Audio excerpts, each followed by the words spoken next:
And hello, world. Welcome to another episode of South of Hollywood. Well, y'all, it's been a rather crazy 2 weeks since we last joined you. As you know, our last episode, we talked about our Oscar predictions, but we all got a little bit more than we bargained for. So, this special episode I bring you today is a little bit of reflection. If you're like me, you're still processing a series of unfortunate choices that happened over the last month. So, let's get into it with our regular segment, Coming Attractions. So, guys, what have you all been watching? If you're like me, it's been a busy time of year, and you're getting a chance to catch up on all the shows that you missed so far. So, one we're going to start off with is Severance. It just had its season finale, and I got to tell you, I'm just as confused at the end of it as I was at the start of it. What is happening? I feel like my brain was severed. I don't know if they work for, well, I mean, the premise is they work for an evil corporation, but we don't really know the extent of their evilness or even the motivation for their evilness. I don't know if it was a book or a short story, but it's something much deeper somewhere. I'm hoping that it all comes together and makes sense at some point. But shows like this, I have to watch them to see if they're ever going to come together. And every week it's just like stall, stall, stall, plot point, stall, stall, stall. And I'm a sucker. I just have to keep watching it. Um, I think of like what was that show, Raised by Wolves? Everyone swears up and down it's amazing and dynamic, but honestly, nothing changed for me. It was just weird vampire alien drones and then humans coming to attack, but maybe they're drones. I don't know. Weird shit. So that's where I am with Severance. If you like weird thriller sci-fi, though, you might also enjoy it. Had a lot of good points and a lot of heavy thought about what it means to work in an office. So for that, I think it was pretty dope and definitely worth checking out. Let me know what you think about it. Also, this weekend, we have the return for season 3 of the Black Lady Sketch Show.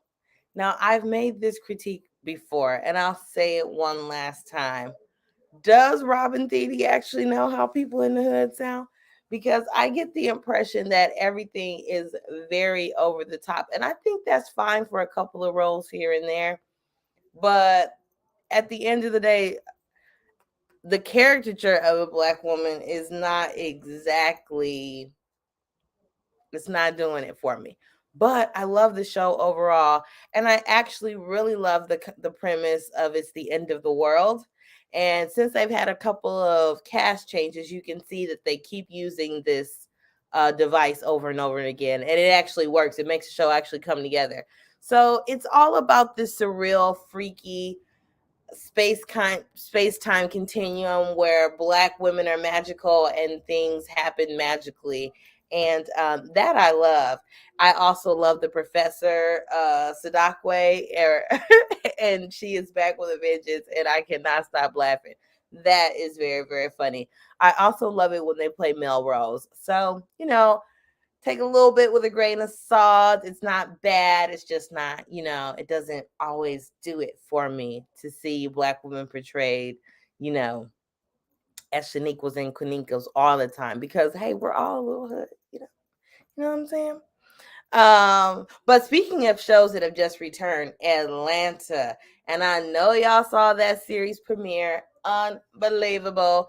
I'm still not sure what they have to do with the show Atlanta, but we know that is a very real reality for black children, especially since I think that story is loosely based on something that actually happened where white people adopted a range of black children and actually put them to work, and then when it looked like they were on their way to being discovered, they killed themselves. Yeah, that was real. So You don't want to miss this twist though in Atlanta because it's a little bit more compassionate, but it's definitely worth watching. I actually couldn't even watch the rest of the episodes. I was so like, oh, my brain. So, shout out to Daniel Glover and the wonderful cast and crew of Atlanta back for season 3, this time in Europe. Guess they want to take that niggas in Paris, literally. So, lastly, and I can't remember if I mentioned this last time or not, but another great show that I started watching and kind of binge watching Netflix is Human Resources. Now, this is a spinoff of Big Mouth, which, if you like adult comedy, is a little bit naughty, raunchy, animated series about, prepubescent hormones. And what if your hormones were actually mythical, monsters with powers of ingenuity and, the ability to make you feel things, right? So I don't know. I just really loved it. And it's like, I think they said it's like Office meets, I don't know, some crazy animated series, but it's just a really fun take on office life, as opposed to Severance. And it definitely gives us, the comedy and raunchiness of Big Mouth that we love. So it's definitely worth checking out. And it's starring Kiki Palmer and Maya Rudolph. Sorry, I also had a drink today. It's Sunday night, so you know what I'm saying? Can't be too stressed or pressed about life right about now. But yeah, those are some great shows. So let me know what you guys are watching. Write in, call in, let us know. We want to watch it too. All right. And there's so much stuff. So I really need recommendations. Otherwise, I can't get into it. And now for our segment called Tea Time. Now, y'all, there's a lot going on in the world. I mean, so let's just start with the historic confirmation of the first Black Supreme Court Justice, Ketanji Brown Jackson. Now,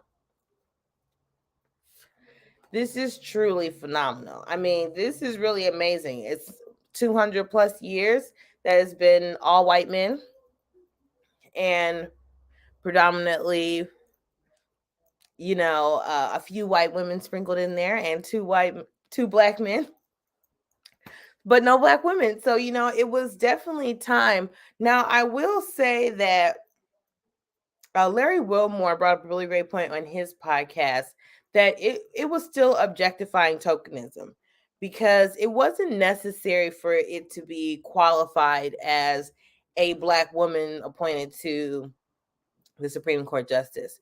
And I think he makes such an important point that it's not the absence of knowing that information, because knowing that information is exactly what we want, is a leader or politician to say, hey, we recognize there is a historic injustice here. There was a systemic oppression.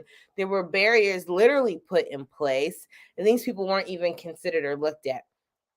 But I think the approach that they took by saying, we're going to appoint black women to this, to this, to this, to this, it always was giving us just a little bit of tinge, like, oh, because they're always going to have this asterisk as though they were chosen because they were black. When the reality is that they're definitely qualified people. They're as qualified as anybody else that held the job, especially in the last 5 years.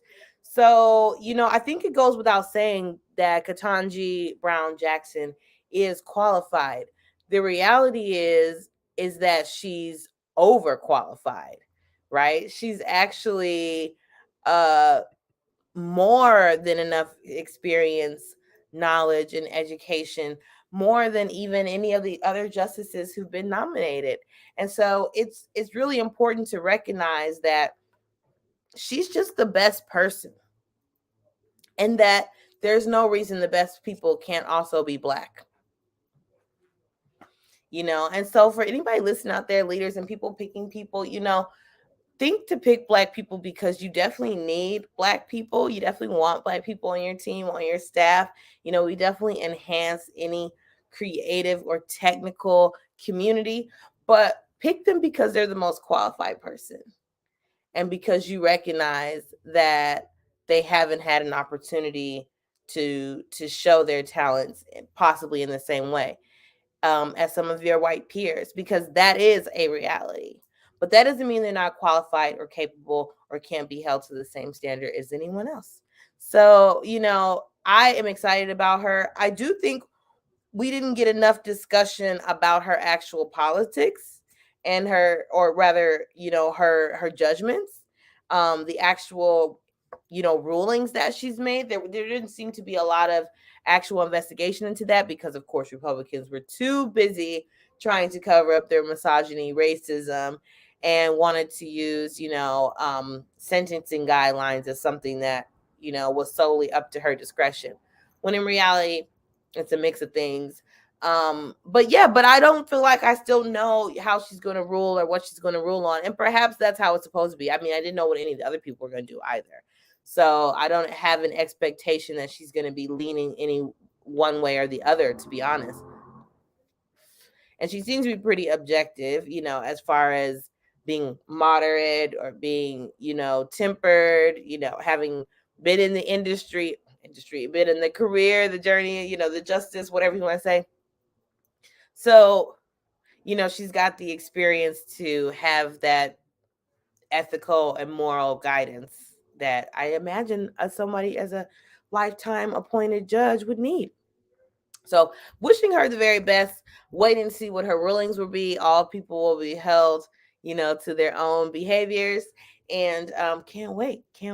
So happy for the historic change.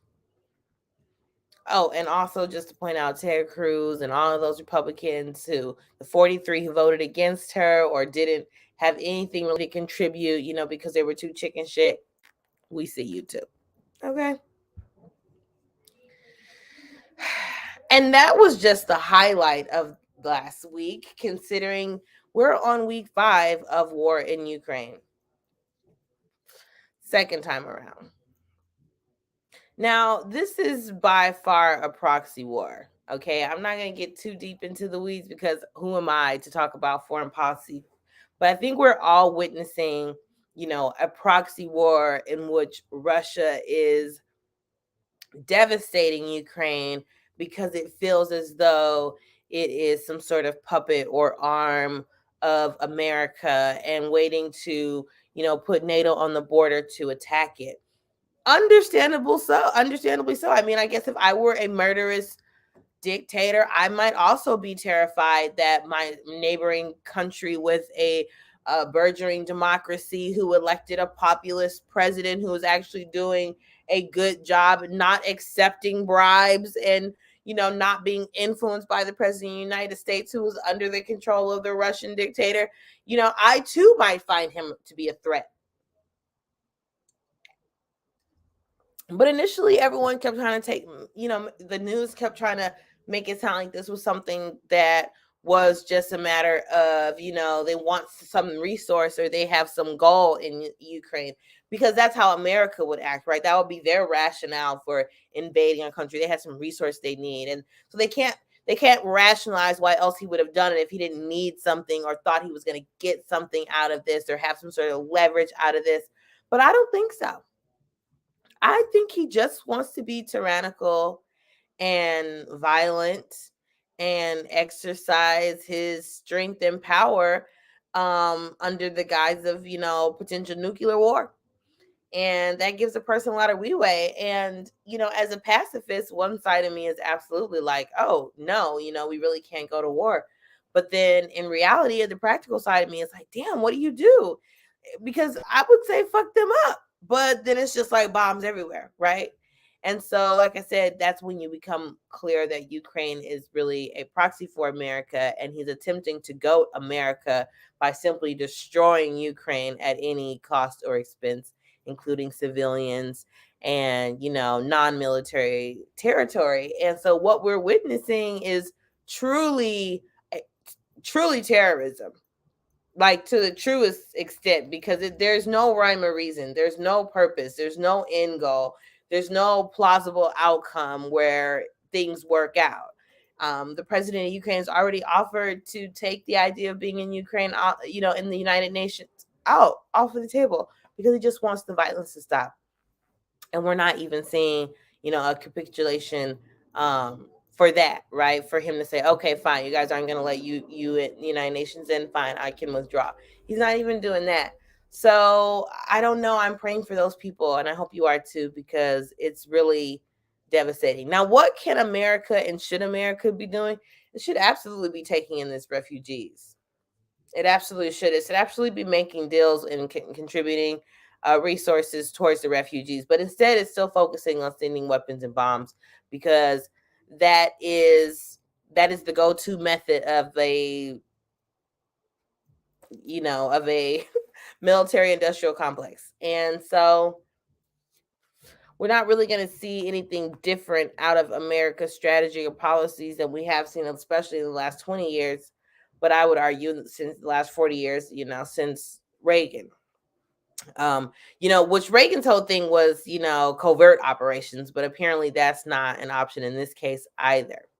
So, again, we're praying for those people. We hope that America actually does the right thing and kind of rescind some of its immigration policies implemented during Trump and recognize that a lot of the immigration policies and, connections that we have, agreements that we have with other countries, is because we've devastated that country in some way, or that country was suffering in some way. And so we as a democracy who has it in its ethos to allow, the tattered and the strung out to come to our shores, here we are. This is what people need. And so if America is going to do its job, what its job is actually going to be is to allow people to come here and live a peaceful and free life. That of which we're not upholding either, but still that should be our role. As much as people want to go to war, like I said, I totally understand the impulse, but I'm terrified of the prospect of a never-ending nuclear war. And so, peace is the only way to peace, as uncomfortable as it may be. But yeah, pray for the people. We hope they continue to defend themselves and can sustain themselves and can come back and last, as long as they possibly can, because it's just fucking nuts. But speaking of violence, it's been the topic on everybody's mind, the Oscars 2022. Now, I realized kind of late that I didn't actually have television, and so I couldn't just plop it on and watch it. I definitely had to wait for a few minutes for the replays or the clips to be on YouTube. So somewhere about halfway through, the clip pops up on YouTube. Now, let me give you a little bit of backstory. So, as many of you know, I recently started as documentary production manager at a production company, and our film was nominated for an Oscar. And so I think it's really important to, be a part of a team and to learn from the corporate side of this industry, that that's what really makes it happen as a team, and the people that come together on the financing and on the management and on the organizing and marketing and distribution and the sales, to bring it all together. And so I'm just really thankful to have the opportunity to at least be a part of that team. So I didn't attend the Oscars because I am but a lowly production manager. But yeah, some of our staff were there, and I definitely think that it was a surreal moment. And so I didn't see the moment live. I didn't see it even on television. I saw the replay, the playback on YouTube very shortly thereafter. And I was definitely in shock. Definitely. In fact, I think we were all in shock. I think we're still in shock. I think part of what we've experienced in the last couple of weeks is actually the ramifications of shock as people realize, oh, wait a minute, what the fuck happened, right? So first things first, people immediately went to making excuses, basically, trying to justify it. So I will say there's no doubt about it that it shouldn't have happened. It wasn't the right thing to do. It wasn't the right time to do it. It wasn't even probably the way to address that at all. And it's just really sad that it had to happen in that moment. But what happened subsequently is where I think things get a little muddy. And that's the part I want to talk about, this really muddy in between area. Because like I said, first it started off with people making excuses and kind of justifying it. And then it became clear that for Black people, it just simply wasn't rising to the level of importance. And I think for us, well, I'll just speak for myself especially, for us it's definitely seeing the violent world around us, seeing the violence that's inflicted upon Black people, on Black children, the microaggressions we face daily. We may, in some ways, be walking bags of trauma. Violence is really embedded in Black culture in a way that I think one gets stereotyped. So I don't think we are the stereotype. We're not what people say it is. But the violence that is embedded within us, it absolutely stems from slavery, from our treatment during the Middle Passage, from the brutal, violence that we experienced and endured, that we witnessed, that we felt, the fear, the terror of that, the desire to protect our children, to protect our loved ones in a world where we absolutely couldn't, the experiences of our ancestors constantly running for their lives, running for their lives in Africa, running for their lives in America, running for their lives from the South, running from their lives to the North, running from their lives to the West, like running for their lives constantly. So violence to us is much bigger than a smack. A smack is that's small scale. That's small potatoes, baby. Right? So like I was saying before, I'm a pacifist. I'm against beating children, but I understand needing to smack them every now and then. You know what I mean? And I say that with hyperbole. But it's just that is something that is understandable in the African American community. We understand violence in a way that we understand scale. For instance, attempted murder versus murder, right? Or manslaughter versus, I don't know, murder 3, I don't know what you call it. It's the idea that there are actually levels of intensity or severity, and depending on the severity of the violence, determines the full impact of it. So like I said, we understand that we almost all agree that physical abuse or spousal abuse, interpersonal abuse, relationship abuse, domestic abuse is wrong, but we all understand you got to spank your kids. So I'm not saying it's right or wrong, but I'm just saying that there's levels within our culture. So for us, number one, that was level that did not. That's like not quite the level where we get into like danger zone and we get to be worried and be so for us we're like, dang, well, I guess he had it coming. And people have pointed out Chris Rock has a stand-up, has a bit, about anybody can get smacked. So we know within our culture that we understand that like smacking is like a thing, but it's not quite the worst possible thing. It can jump a fight off though. That can be the start of a fight. So yeah, for us, I think it was just like, oh, that's all he did, that's certainly my initial reaction. And then I think it was also, again, like I said, the society we live in, the violence that we see, people being murdered in the streets, right? So it's like, okay, well, that's not quite, that's not state sanctioned violence. right? And that's where we really got to be concerned. These are two people that know each other and they did whatever they did at work. So it's really not my issue. It's not my problem. There's no need for me to like get on a soapbox or have like a capital, court case about it. So for me personally, I was just like, I don't want to be involved, leave me out of it, please. I don't want to have anything to do with it. But I just kept hearing, a pile on over the last week or 2 weeks about people who are just like, what he did was horrible and there's no coming back and he can never be seen in public again. And it's just like, I don't think that that's necessary, and I don't think it's the approach, which I want to come back to later. But basically I'm looking at all of these stars and filmmakers and actors, lob on to the hate Will Smith bandwagon.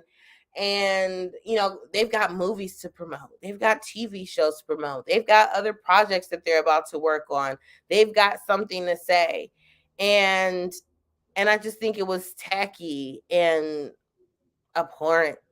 It was really disgusting to me to see so many people turn on him so quickly, because this person has really worked almost their entire lives with absolutely no issues, no scandals. And I would even say the whole scandal has been within the last few years. And the last 2 years we were in a pandemic, so anybody could have gone fucking nuts, to be honest. And that's where I'm at about it. I feel that it was a cry for help. So, for me, we've never seen Will Smith be violent with anyone publicly. I've never even heard of him being violent with anyone in the industry. And then we've never seen him swear. So I felt like him swearing was also very much out of character. And I started to think, something is different, because he would not have done that in his right mind. Whether he be very controlling or manipulative or whatever people want to say, I just think that he's very smart and he knows this business very well, and he's done a lot to create and maintain an image. And I just find it odd that he would all of a sudden kind of throw that away at the at the most significant time in his career, if something wasn't wrong or something else wasn't going on. And that's where he gets empathy for me, because I don't think someone would have done that, taken those actions or said those words, felt that reaction, gotten that upset, gotten that sad, if they weren't already dealing with some other issue, be it personal or professional. And it could be physical, it could be mental, it could be even, I thought maybe even he was just intoxicated, because they, set up those tables a lot of time with champagne or like a sponsor's alcohol. And maybe he got drunk, maybe he doesn't drink, or, maybe he was just really feeling Philly, and I don't know. And he just was like, I'm about to show these people, I don't know what could have done it, but whatever it is, to me, there was a cry for help. But instead, he's gotten vitriol for something that was relatively harmless. I mean, the irony being, if he would have raped someone, we probably wouldn't have heard about it at all. It would have took years before anyone thought to get him out of the academy. And then it's the language about punishment. It's really problematic for me to see Black people and the words punishment, because again, there is a long-standing history in America of the slightest infraction of a Black person resulting in the harshest penalty possible, because we have to train them, we have to teach them, we have to show them, we have to make an example of them always. Meanwhile, 3 white men we know have raped, sodomized, abused their power, and we're able to still make movies. And so the whole condemnation of Will Smith seems a little out of scale with the problem. It's disproportionate to the action. You see what I mean? I feel like an appropriate reaction to his behavior, honestly, and again, it's so deep, because they were like, he should have left. They knew he was going to win the award. And there was no stand and there was no feeling because there was no expectation that Will Smith would lose his fucking mind before he got called to win. So everyone's like, oh, the slogan is literally the show must go on. Okay, so everybody wondering why they kept going on. Those people were at work. It was their job. They had to get to the end of the show. Nobody knew what to fucking think. They were just like pushed through.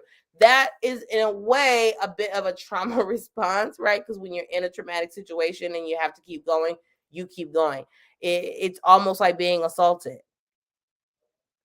Imagine that.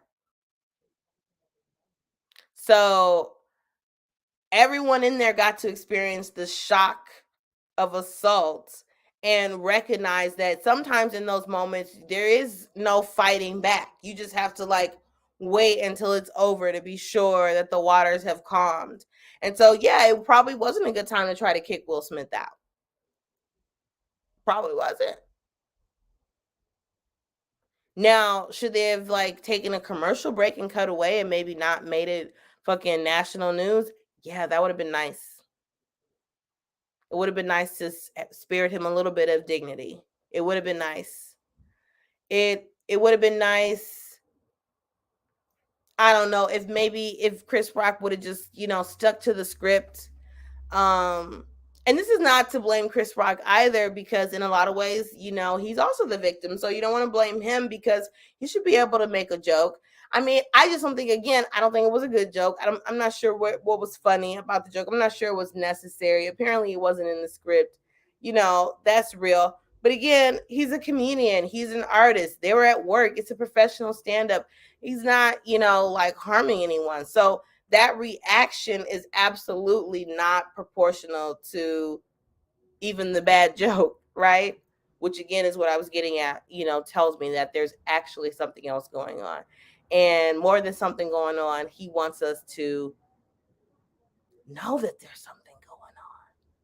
That he's not the safe, predictable, happy Will Smith that we know him to be. There may be a lot of pain and trouble below the surface. And if there wasn't before, there most certainly is now. And that's again why I have a lot of empathy for everyone in this situation and why I want to share the perspective of potentially having empathy.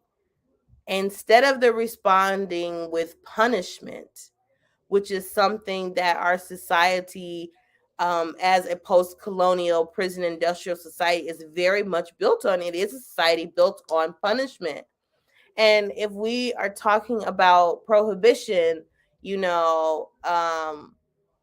cutting funding to the police so that we can actually fund social services, then we also have to understand that mental health is an up and down journey. It's not a straight shooter, and things appear at all sorts and points, of life. And such a job as this can sometimes come with a lot of pressures of image and dysphoria.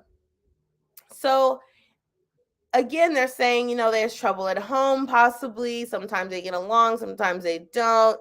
I'm not there. But I think, again, the over exaggerating of, trying to blame Jada Pinkett, I don't think that's it. I mean, that's what happens in the moment when people act out. But when you look at the situation, there was no reason for it. So that there isn't like Jada was like, oh, go up there and do it. And I know people like to imagine that, but that didn't really happen, faces aside, there isn't really any like motivation for her to make that happen or do that. So I think it's a little, eccentric that we're putting so much of the blame on Jada as well, when Will Smith is a grown, independent man. And for whatever reason, he made that choice. And what I would argue is that he made a false narrative in his mind in the moment. And that's where I'm like, let's look at that. Because what would cause somebody to get to that is something that we need to like have patience for and empathy for and really dig into, and really show love for. So I just find it like, here we are. We spent the last few years talking about mental health. We spent 2 years isolated, and everyone's like, yeah, it really isn't matter. And the minute somebody has a mental health break in front of our eyes, we're like, oh God, we can never see this again. Well, that's not how it works. There's countless stories of celebrities who've been driven to insanity, in Hollywood especially, if not suicide, right? And so I worry about that, because who wouldn't feel the pressure of right now and feeling like your life was like thrown away, or that you're alone, and that nobody cares or understands or appreciates you, and you're just like a villain like overnight. I can't even imagine. And that's why, if I do imagine myself in that position, I'm like, no, I would hope that somebody would understand that I'm really going through something right now, because clearly you're not in your right mind. And I think that's okay. Like I'm saying, I think that's okay. I think it's just that we as a society say somebody didn't do something perfect, and they actually are ostracized and made a pariah, when what we should be doing is examining, why are they making these choices, and what is their motivation, and what's happening with them. And then for someone to apologize and to kind of have, he's definitely remorseful, regretful, and then the likelihood of him doing that again is very low. So like, the idea of punishing him just doesn't seem necessary to me. If we were going to treat it like it was high school, I mean, it would be a warning, right? uh I mean, I just feel like it's a lot to like banish him. And then for this idea of like quitting the Academy, and then the Academy banning him from the events, from the Oscars for 10 years. I mean, 10 years? What is this, prison? Like, are you going to give him probation after good behavior? I mean, Black people do not need to be cattle ranged. Like, the idea of being deterred from the event at all, I would even say maybe a year. But honestly, I don't think, like, the event isn't what caused him to do that, right? So like, that's why I'm like, cancel from the event. Okay, I feel like that's a little bit like immature.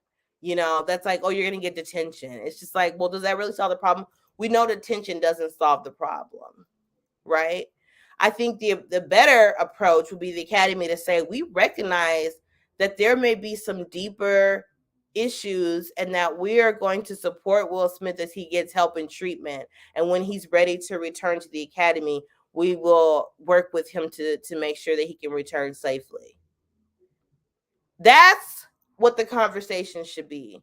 This man has given his life to film and television, and has been nothing but a role model. And like I said, if he would have raped someone, he would have been able to make films for another 30 fucking years. And we would have never heard about it. And everyone would have worked to make sure we never heard about it. Which is why I don't think he did it unconsciously, but rather subconsciously, to ask for the attention and the help that he actually needs. I just don't see a person in their right mind doing that. So when I see something like that, I say, this person actually needs some love and attention, and needs to get to the root of what they're angry or upset or traumatized or triggered about. We've never even seen Will Smith swear. He's like notorious for not swearing in rap songs. And here it is. He's cussing out Chris Rock. Like, it doesn't make any fucking sense. So, yeah. And, I just think that there's a lot that goes into getting into these positions. And, Black people, like I said, a lot of times we're seen as calculated or, manipulative. But the reality is, we have to be prepared. We have to be in control of our image. We have to be 3, 4, 5 steps ahead of our peers, even in the film and television industry, because what comes so easy to others, is a lifetime of work for us. And so I just don't think that he would have thrown his career away for the sake of it, if he really hadn't had a moment out of his control. And we know, if you will, that he did it. So it's not a question of if he did it, it's a question of why. And, if we were in a court, I would say that the why matters in that case, because it wasn't a malicious, like direct, violent act. It was a person in the midst of a mental health, emotional health crisis crying for help. And I wish we would see it like that. And again, maybe he doesn't want us to see it like that, because I was really surprised they didn't come out and say, well, he was drunk. He's severely depressed and he took his medication and then he got drunk that night. Because that's what I think happened. And it made him a little loopy. And he didn't have the filter that he usually has, because if he doesn't put up that guardrail with the medication, we don't know what could happen.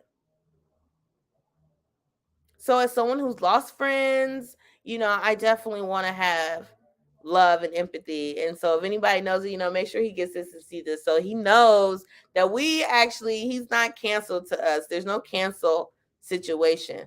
We want him to get the help and attention he needs. We want him to get to safety. You know what I'm saying?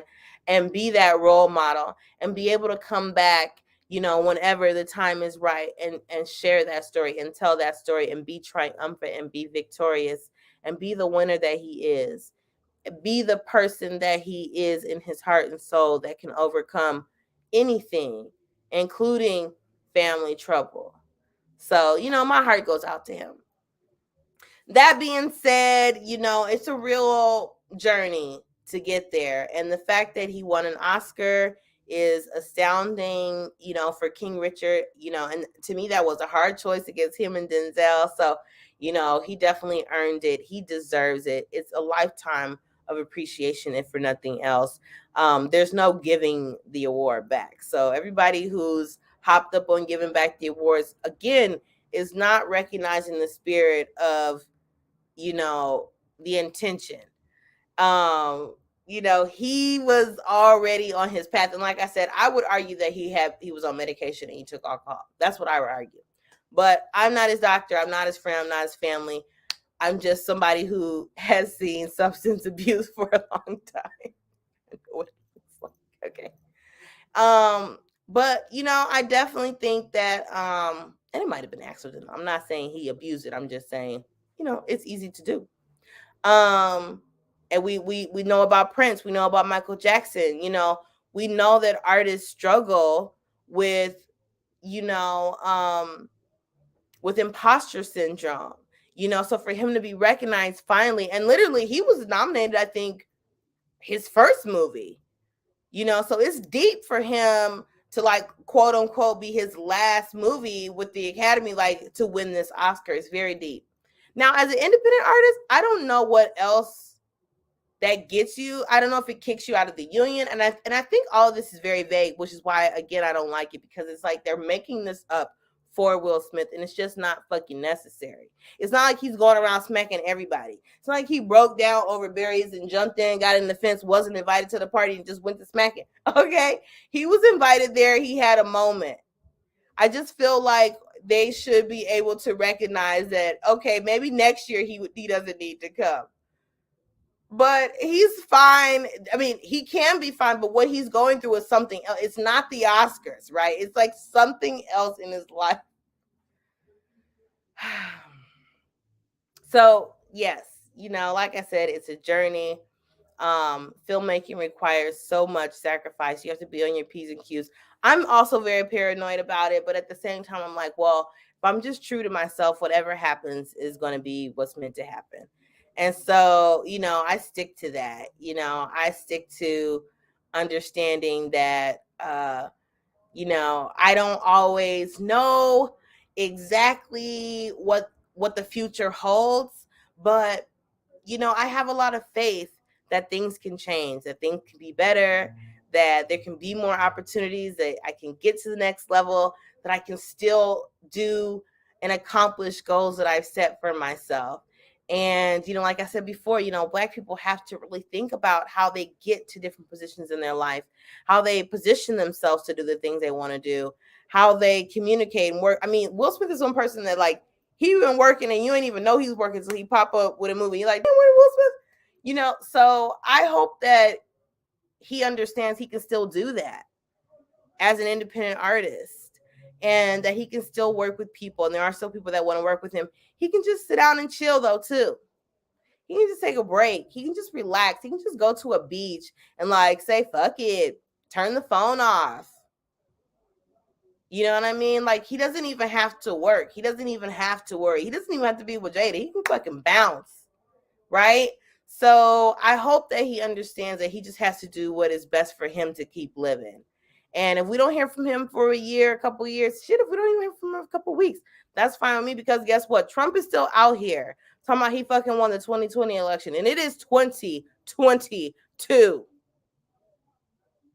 So as long as y'all out here letting Trump be free in the world without no punishment, I think we're good on Will Smith.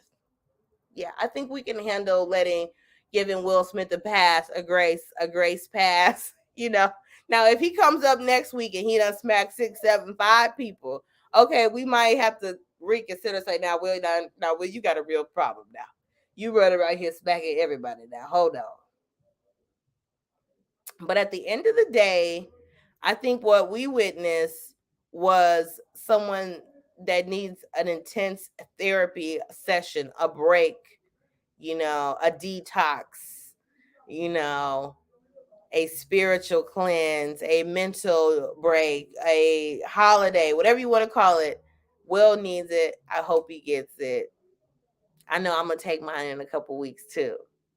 So, well, that's all for me, you guys. It's been a really great episode. I hope you are processing that with me, and that you are maybe thinking about the situation a little bit differently, and hopefully we can all just put it to rest. Honestly, I'm truly envious of the days when people used to get on television and say, my lawyer has instructed me not to make a statement. Just like, the right to be silent is not just for law, it is also for life. Okay, we always can just shut the fuck up. Okay. So yeah, I hope that we have all put it to bed now, and that we can let it go and recognize that what he really needs is probably our love and support, and just let him know that whatever he's going through, we still gonna be there for him, and hopefully he takes care of himself and takes the time he needs to really heal as well, because that's what we want. We want him to be at his very best, and just like we want everybody to be at their very best. But I'm just saying, when we're struggling and going through dark times, that's when we need to know that there are people out there that care. And it's easy to make jokes. It's easy to get online and bash the brother and say violence ain't never the answer. Meanwhile, violence is everywhere. Violence is still the number one seller of movies. But, who am I? What do I know? Like I say, white supremacy is the most violent thing I've ever experienced. So what's a little smack, when when the world is beating your ass, right? So it's just a different perspective, and like I said, I just want to make sure that there's another aspect to the conversation here, and that's that this is really a cry for help, and that we should really treat it as a sign and signal to be there instead of to abandon somebody. So I hope you apply that in your real life too, because friends often reach out to us, and we sometimes be like, well, you don't have it together, girl. You don't know what you're doing. When maybe they just need somebody to listen, and somebody to pray with them, and somebody to say, okay, girl, well, call me if you need me. And, and just be there for them.